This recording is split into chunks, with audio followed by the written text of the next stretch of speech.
Trending में तुम नहीं रहने दोगे, लेकिन पावर स्टार पवन सिंह भोजपुरी में नंबर 1 थे, नंबर 1 है और नंबर 1 रहेंगे।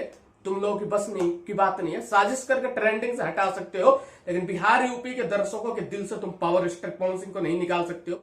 नमस्कार दोस्तों, कैसा आप लोग, उम्मीद करता हूं कि आप लोग भी ठीक होंगे। दोस्तों अगर आप लोग पावर स्टार पवन सिंह के असली वाले फैन हो, सच्चे वाले फैन हो, तो लाल वाले बटन को दबा के चैनल को सब्सक्राइब कर दो। अगर आप लोग flop star, red star, pending star का फैन हो तो यहां से भग जाओ, आपके लिए कोई टाइम नहीं है। दोस्तों कल पावर स्टार पवन सिंह का गाना नंबर 1 पर ट्रेंड कर रहा था, जिस गाने का नाम था फलाना वो फरार भइली। दोस्तों लेकिन कुछ विरोधी चमचे जो है पागल हो गए थे, सोच रहे थे कि पावर स्टार पवन सिंह का गाना नंबर 1 पर ट्रेंड कर रहा, चलो इसको हटाते हैं।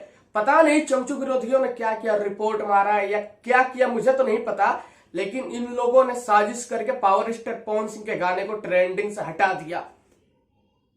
अगर इसमें साजिश नहीं होती तो पहले से दूसरे तीसरे चौथे नंबर पे आता, लेकिन ट्रेंडिंग से हटा दिया गया इस गाने को। लेकिन ये चमचू और विरोधी चाहे कितना भी कोशिश किए ट्रेंडिंग में से हटाने के लिए, लेकिन मेन ट्रेंडिंग में से नहीं हटा पाए।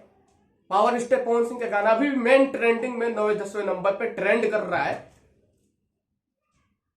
और ट्रेंडिंग मतलब पावर स्टार पवन सिंह बेशक से ट्रेंडिंग में तुम नहीं रहने दोगे, लेकिन पावर स्टार पवन सिंह भोजपुरी में नंबर 1 थे, नंबर 1 है और नंबर 1 रहेंगे। तुम लोगों की बस नहीं की बात नहीं है, साजिश करके ट्रेंडिंग से हटा सकते हो, लेकिन बिहार यूपी के दर्शकों के दिल से तुम पावर स्टार पवन सिंह को नहीं निकाल सकते हो। जय हिंद, जय भारत।